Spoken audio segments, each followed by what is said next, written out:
On va maintenant s'attaquer à la partie de la liaison des styles HTML avec votre instance Vue.js.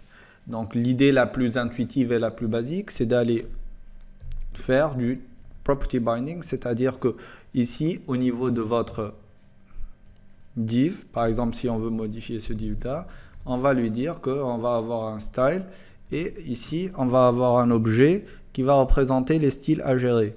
Donc, par exemple, je peux lui dire que la couleur, je veux que ça soit du red et que le background color du yellow, tout simplement. Et là, on va faire du binding entre... Déjà, on va voir ce que ça donne. Et après, on va voir comment on peut le binder. Donc, vous voyez ici, je vais réactualiser encore, que le yellow, ça va être le background et le rouge, votre couleur. Donc, vous auriez pu aussi faire autre chose. Vous auriez pu aussi venir ici et dire que ça va correspondre à une variable que je vais appeler ma couleur. D'accord? Et que cette variable-là, et ben, ça soit une variable ici au niveau de votre partie data avec ma couleur, par exemple, qui va être égale à bleu, par exemple ici. Et donc, on va voir ce que ça va donner. Si on fait ça, logiquement, la couleur va être bleue. Vous voyez ici qu'on a une couleur bleue. Si j'inspecte, en fait, l'élément, voilà, la couleur bleue, et ça marche.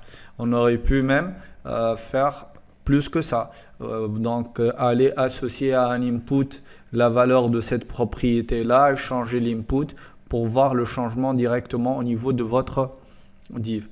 On va le faire tout de suite. Donc ici, déjà, je vais aller nettoyer un petit peu la partie HTML. Donc, on a ici le incrémenter, décrémenter, tout ça. Et ben, je vais le commenter. D'accord. Je vais garder le input afin de l'utiliser maintenant. Donc, il est parti où le input? Voilà. Bon, on va créer un nouvel input tout simplement.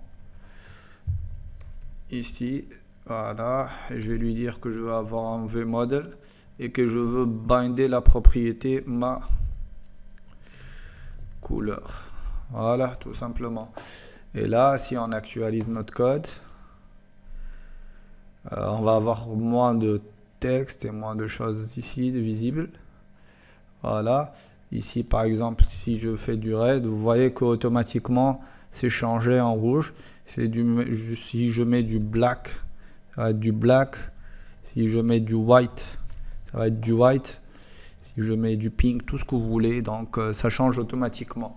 Et donc vous voyez la force d'un outil comme ça va vous faciliter en fait la vie et vous pouvez gérer ce que vous voulez. On aurait pu faire autre chose. On aurait pu prendre tout l'objet et l'associer à une variable. Donc ici, tout ça, ça va être représenté par une variable. Pardon, CTRL X. Et là, au niveau de votre Vue.js,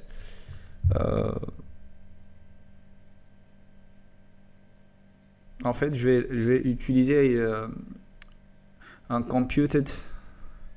Voilà, on va appliquer ce qu'on a vu ici. Vous voyez, et donc là, je vais appeler myStyle, qui va être une fonction et qui va nous retourner ça.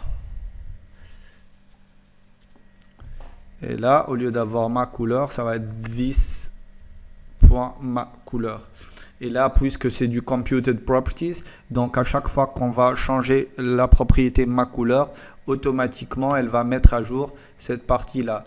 Et donc, myStyle ici, on va la récupérer et on va l'utiliser au niveau de la div, en fait, directement. Juste pour être sûr, on va actualiser et voir si ça donne, est-ce que c'est correct ou pas et s'il y a un bug quelque part.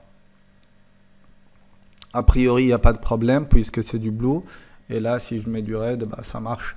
Et là, vous pouvez gérer tout ce que vous voulez au niveau de votre style. Là, c'est très propre. Vous avez une variable qui correspond à un computed properties.